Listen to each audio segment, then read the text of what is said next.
¿Qué tal? Buenos días, bienvenidos a Proyecto Vida Integral. En esta ocasión tenemos una prédica como las que hemos venido teniendo sobre el Evangelio de Juan, todas y cada una de ellas consecutivas una de otra. Hoy nos toca ver el capítulo 8, de hecho vamos a abrir el capítulo 8 con los versículos del 1 al 11. En nombre de nuestros pastores Gamaliel y Ale, les damos la más cordial bienvenida en el nombre de Jesús. Vamos al texto que es en el Evangelio de Juan, como les decía, capítulo 8, versículos del 1 al 11. Dice: Y Jesús fue al monte de los olivos, y por la mañana volvió al templo, y todo el pueblo vino a él, y sentado él les enseñaba. Entonces los escribas y los fariseos le trajeron a una mujer sorprendida en adulterio, y poniéndola en medio, le dijeron: Maestro, esta mujer ha sido sorprendida en el acto mismo de adulterio, y la ley nos mandó Moisés apedrear a tales mujeres. Tú pues, ¿qué dices? Mas esto decían tentándole para poder acusarle. Pero Jesús, inclinado hacia el suelo, escribía en tierra con el dedo. Y como insistieran en preguntarle, se enderezó y les dijo: El que de vosotros esté sin pecado, sea el primero en arrojar la piedra contra ella. E inclinándose de nuevo hacia el suelo, siguió escribiendo en tierra. Pero ellos, al oír esto, acusados por su conciencia, salían uno a uno, comenzando desde los más viejos hasta los postreros, y quedó solo Jesús y la mujer que estaba en medio. Enderezándose Jesús, y no viendo a nadie sino a la mujer, le dijo: Mujer, ¿dónde están los que te acusaban? ¿Ninguno te condenó? Ella dijo: Ninguno, Señor. Entonces Jesús le dijo: Ni yo te condeno, vete y no peques más. Nuestro asunto que vamos a tener es el perdón poderoso. Esto va encaminado porque por las situaciones que se manejan, que se están manejando en esta lectura, estamos viendo cómo los fariseos, los escribas, le tienden una trampa a Jesús, como en muchas otras ocasiones lo hicieron. Por eso nuestro asunto es el perdón poderoso. El tema es el poder del perdón de Jesús. Y en proposición veremos cómo el perdón de Jesús es poder manifestado. Nuestra oración de transición: los hijos de Dios somos testigos del poder del perdón de Jesús. Antes de comenzar con la introducción, acompáñenme un momento a orar, a darle gracias al Señor. Ahí en donde usted esté, cierre sus ojos y dele gracias. Gracias te damos, Señor, Dios del cielo y de la tierra, porque en tu infinita misericordia, Señor, has tenido a bien, Señor, que estemos aquí, delante de ti, Señor, y delante de toda la gente, Señor. Esperamos, Padre, que tu palabra sea una palabra clara, una palabra nítida, una palabra, Señor, que pueda llegar al corazón de la gente y podamos entender la maravilla del poder de tu perdón, Señor. Te pedimos, Padre, que los corazones estén abiertos para escucharte a ti, Señor, y que seas tú y solo tú, con tu Santo Espíritu, Señor, quien dicte las palabras. En el nombre de Jesús, amén. Vamos a la introducción. En esta prédica hay una dualidad, que Jesús es tentado intentando hacerlo caer en una falla para atraparlo, y sabiamente sale de la trampa y otorgó el perdón por el poder de su amor. Nos menciona como una dualidad por el tema. Lo que sucede es que en este caso están los fariseos y los escribas que quieren prender a Jesús, y los maestros de la ley igual desde mucho antes lo querían prender, agarrarlo en algo falso para poder librarse de él. Una mujer es llevada a rastras y sabe ella que la llevan para lapidarla, es decir, la van a apedrear hasta que muera. En su corto entendimiento, sabe que está muy cerca de la muerte. Sin embargo, en lugar de llevarla al lugar donde habrían de apedrearla, la llevan delante del hombre del que más se habla y no sabe lo que acontecerá. Ella está sin saber qué es lo que pasa, ni qué es lo que va a pasar. Los fariseos, los escribas, los maestros de la ley, que llevan a esta mujer adúltera, creen que van a poder apresar al Señor. Nada más lejos de la verdad. Ya lo habían intentado continuamente y jamás habían podido. De hecho, cuando finalmente prenden al Señor, lo prenden con mentiras. Y hay falsos hombres que atestiguan cosas que no eran ciertas. El pecador, en el número 1, necesita saber qué es el pecado. El pecador tiene que saber que el pecado lo aleja de Dios, pero que hay perdón en el poder de Jesús. El significado etimológico de la palabra pecado es errar el blanco. Eso significa pecado, errar el blanco. Esto quiere decir que nos desviamos de lo que hubiera sido correcto haber hecho. Lo hicimos mal, nos equivocamos. Pecado es todo aquello que se opone a Dios y a su buena voluntad.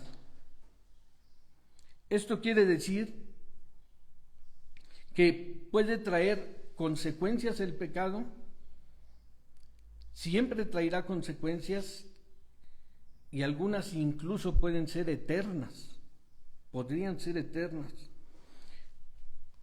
El pecado no se limita a ser exclusivamente una acción, algo que haces. También puede ser por un pensamiento, una palabra o una simple mirada perversa. En Mateo 5:28 nos dice: pero yo os digo que cualquiera que mira a una mujer para codiciarla, ya adulteró con ella en su corazón. Simplemente con la pura mirada puedes pecar.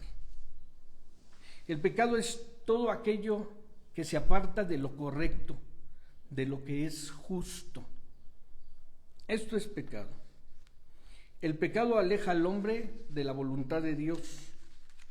En Isaías 59:2 nos dice: pero vuestras iniquidades han hecho división entre vosotros y vuestro Dios, y vuestros pecados han hecho ocultar de vosotros su rostro para no oír. Finalmente, en cuanto al pecado, conduce hacia la muerte espiritual, emocional y hasta física. Número 2. Los fariseos y escribas presentan una mujer adúltera y Jesús muestra el poder de su perdón. Jesús se había ido al Monte de los Olivos. Con cierta frecuencia él va al Monte de los Olivos y pasa ahí la noche, y mucha de esa parte de la noche la pasa orando constantemente. Al amanecer, el siguiente día, regresa al templo y se dice que enseñaba. Todo el pueblo venía a él, así lo dice en la palabra, y les enseñaba. Esto era una ocasión para que los fariseos, los escribas y todos ellos que eran eruditos, era la ocasión para que ellos estuvieran celosos, porque muchos lados decían, ¿no es este Jesús el hijo de José el carpintero? ¿Cómo es que sabe tanto, no? Ellos conocían toda la ley, la escudriñaban, la estudiaban, se la sabían de memoria la ley, y querían ser los únicos en impartir los conocimientos, pero imponían cargas a la gente que ellos no eran capaces de levantar con un solo dedo. Esto lo podemos leer en Lucas capítulo 11, versículo 46. Encuentran a una mujer cometiendo adulterio y la llevan directamente a Jesús. Sabían que él estaría en el templo, iba a estar ahí en el templo enseñando. ¿Por qué llevan a la mujer ante Jesús? Ellos, como ya lo mencioné, conocían la ley de Dios y sabían que había un lugar llamado el Sanedrín, que era donde era el tribunal religioso, la Suprema Corte de la ley judía de aquella época. Se decía que tenían entre 23 y 71 jueces.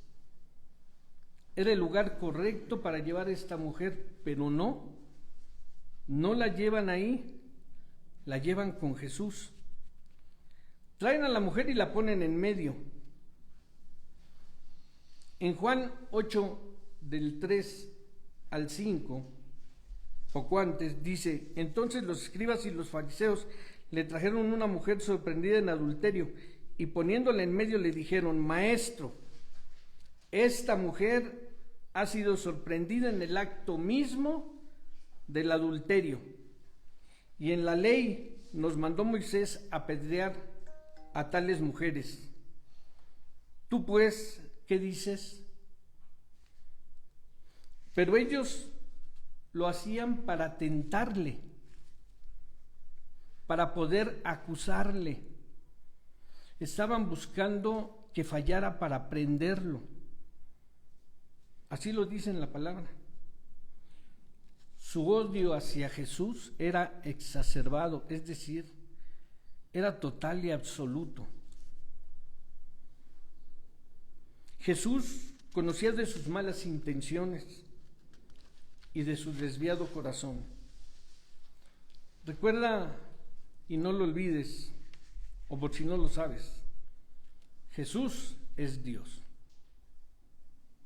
En alguna ocasión le preguntan: muéstranos al Padre, y le dice: ¿cuánto tiempo estoy con usted si todavía no me conoces? Las palabras de los fariseos, sus enseñanzas y su vida misma dejaba al descubierto una vida vacía, su religiosidad sin amor verdadero para Dios y mucho menos para el prójimo. El pecado que ellos cometían por tener todo el conocimiento, era todavía mayor que el de la mujer adúltera. Todavía era mayor. Porque además, ¿dónde estaba el varón que estaba con ella en el adulterio? Escuchaba yo una predicación sobre esto y decía, probablemente no era su esposo. No era su esposo, porque si ella hubiera estado con su esposo no estaría adulterando. No era su esposo y también era un adúltero. Eran hombres machistas. Él, ese varón, también debía haber pagado las consecuencias. Él debía de haber sido igual tomado, llevado delante de Jesús, igual, pero no aparece por ningún lado. ¿Quién sabe si por ahí andaba él? Esto viene desde Levítico. En el capítulo 20, versículo 10 dice: si un hombre cometiere adulterio con la mujer de su prójimo, el adúltero y la adúltera indefectiblemente serán muertos. Esa palabra de indefectiblemente me llama mucho la atención. Quiere decir que no hay otra posibilidad, que es lo que debe de hacerse y ejecutarse. Pero el varón no aparece por ningún lado. Jesús los escucha, se inclina y escribe con su dedo en la tierra. Después de haberlos escuchado que llevan a esta mujer, Jesús se agacha y se pone a escribir en la tierra. Pareciera como que los está ignorando. Ellos insisten en decirle: ¿cuál es tu opinión? ¿Qué es lo que tú dices? ¿Qué hacemos? ¿La apedreamos o no la apedreamos? ¿Por qué hacen esto? Porque si él decía, sí, hay que apedrearla hasta que muera, se le iban a ir encima, porque le iban a decir: ¿no es el Mesías el que iba a venir a salvarnos y a hacer todo amor? Y por ese lado lo querían prender. Y si decía que no, entonces estaba en contra de la ley que Dios le dio a Moisés. Entonces lo iban a acusar porque estaba en contra de la ley y además permitiendo y solapando el pecado. Pero él se enderezó y dijo: el que de vosotros esté sin pecado, sea el primero en tirarle una piedra. La sabiduría que tenía es y será por siempre del verdadero Dios. Se inclina nuevamente, después de eso se vuelve a inclinar, sigue escribiendo con su dedo, pero ellos al oír esto no soportan su conciencia, porque quizás era uno de ellos mismos el que estaba con la mujer, quizás era uno de ellos. Y fueron saliendo uno a uno, dice, comenzando por los más viejos hasta los postreros. Mientras más viejo se hace uno, más pícaro es, seguramente, ¿no? Más experiencia tiene, ¿no?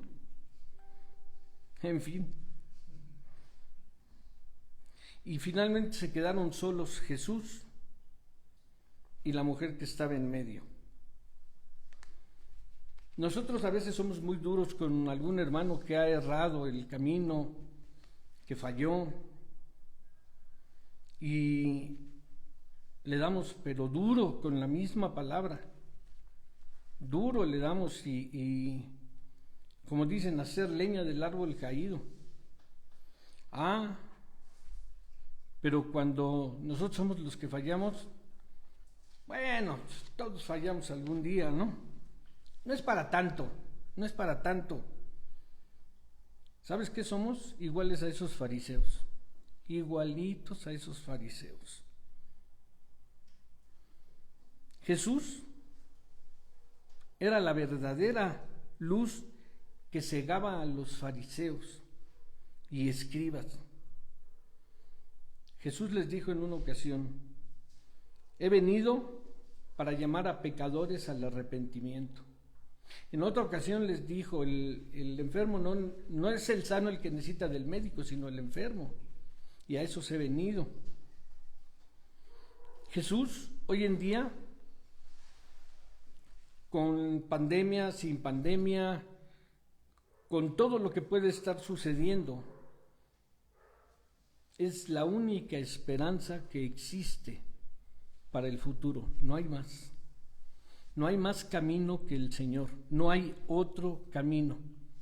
Y el camino es dado por la fuerza y el poder de su amor. Por la fuerza y el poder. Ve lo que sucedió. Lo querían prender y él ni se pone a favor de un lado ni a favor del otro. Solamente lanza una sentencia y dice: el que esté libre, el que no haya pecado, a ver, tú tienes derecho a aventarle una piedra. Jesús era el único que tenía ahí derecho de haberlo podido hacer. Sin embargo, el poder de su perdón, que ese es el título que tiene esta prédica, el poder de su perdón es total y absoluto, total y absoluto. Por eso les habla y les dice esto y los desarma. Y se empiezan a ir poco a poco agachando la cabeza. Yo me los imagino como diciendo, ouch, órale. Según leo en las Escrituras, hasta aquí el Señor no ha volteado a ver a la mujer. Y en este momento es cuando él lo hace, voltea a verle a ella, porque llegan los fariseos, avientan a esta mujer en medio, pero él está inclinado y está escribiendo. Él no ha volteado a ver a la mujer todavía.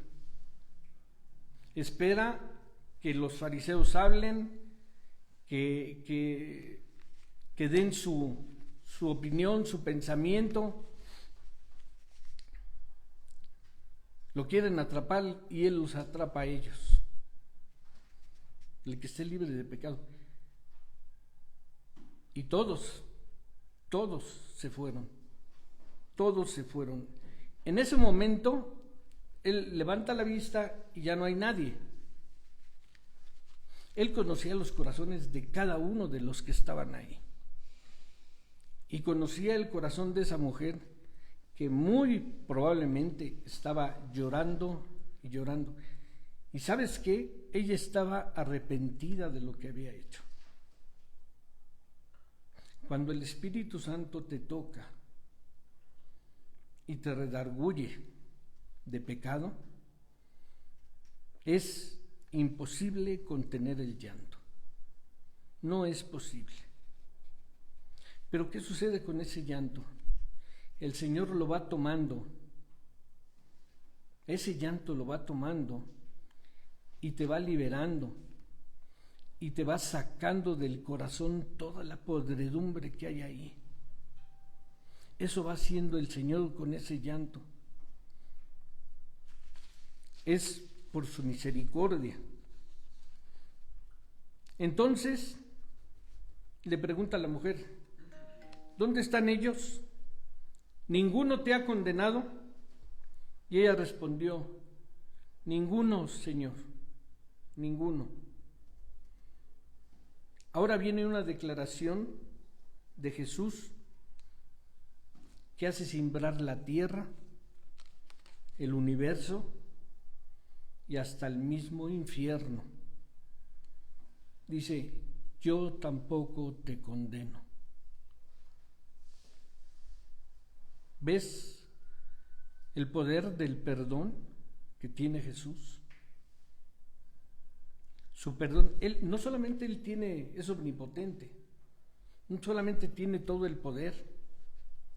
Nos asombramos de que le dio de comer a 5,000 hombres, sin contar mujeres ni niños, con unos cuantos panes y unos cuantos peces, y todo el mundo comió.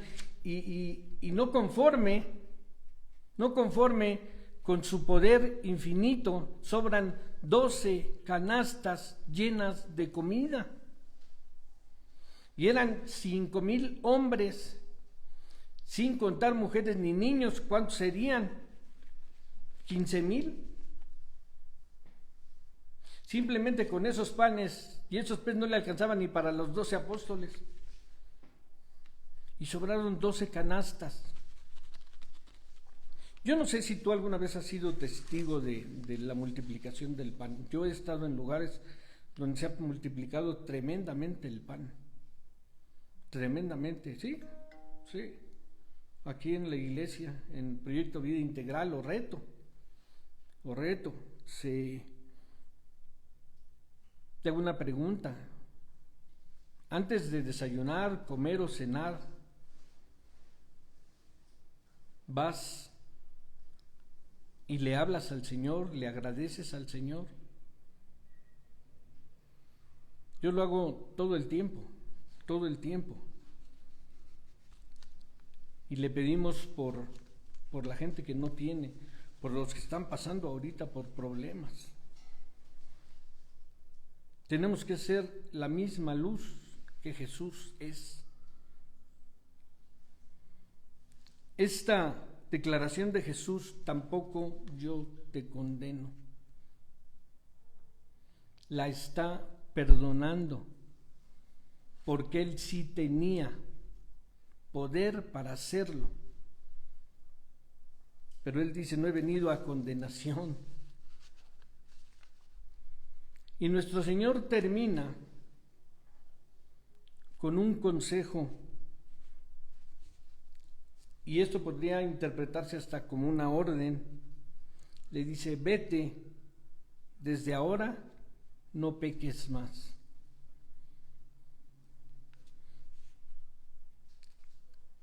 Fíjate que ella debió de haber, ni siquiera salido del lugar a donde le iban a apedrear, pues ahí iba a morir. Y sin embargo, por el poder del perdón de Jesús, sale hasta con la frente en alto,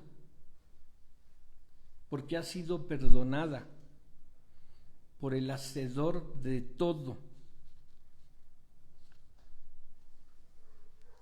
Si el Espíritu Santo te toca, déjate llevar por Él, déjate llevar, porque es la manifestación divina en esta tierra. Ella cometió un grave pecado, porque es un grave pecado, pero la misericordia y el poder de nuestro Dios tocó su corazón y salió de allí limpia, perdonada y salva. Lo que debería haber sido de una forma fue de otra. Y fíjate que ese hombre Jesús todavía iba a ser algo mucho más grande, mucho más grande. Dar su vida y el total de su sangre por nosotros. Toda la humanidad que ha vivido y toda la que habrá de vivir, no éramos dignos de una sola gota de su sangre, pero la derramó toda. Ahí está el poder infinito de su amor y de su perdón. Ahí está el poder infinito del Señor. Imagina, en alguna ocasión, sin ser cristianos, nos pusieron en un seminario y nos dijeron, hay una nueva enfermedad en Europa, que la gente simplemente se cae muerta en la calle. No saben qué es, no saben qué es lo que lo está ocasionando. Simplemente la gente cae muerta en la calle. Y se levanta una mujer y dice, de repente tu hijo se lastima y lo llevas a un hospital y se dan cuenta que su sangre tiene el antídoto para matar eso que está matando a la gente sin saber qué es. Y te dicen, fíjese que su hijo tiene tal cualidad su sangre. Sáquenle un poco y de ahí reproduzcanla. No, es que tiene que ser toda su sangre, su hijo va a morir. Tú como papá, ¿qué dices?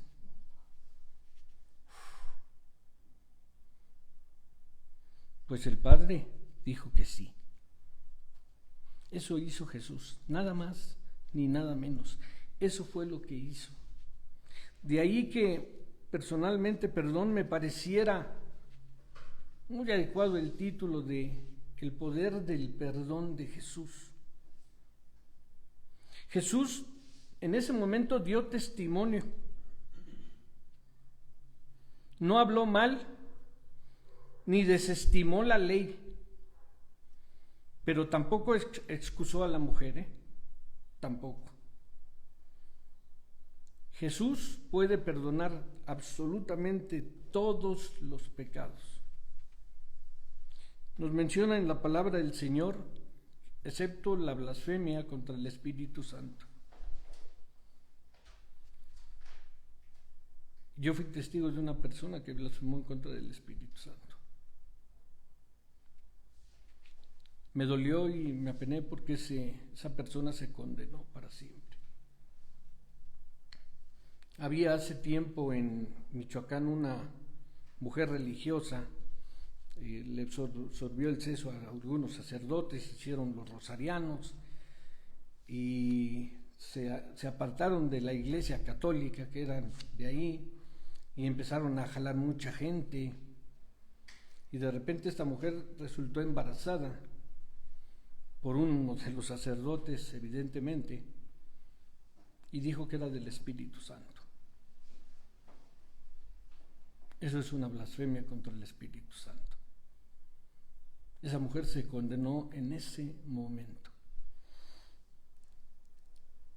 Si tú te dudas y te preguntas, ¿habré blasfemado yo contra el Espíritu Santo entonces? Si lo dudas, no lo has hecho. Todavía no lo haces. Ni lo hagas. Ni lo hagas. ¿Cómo se fueron los fariseos?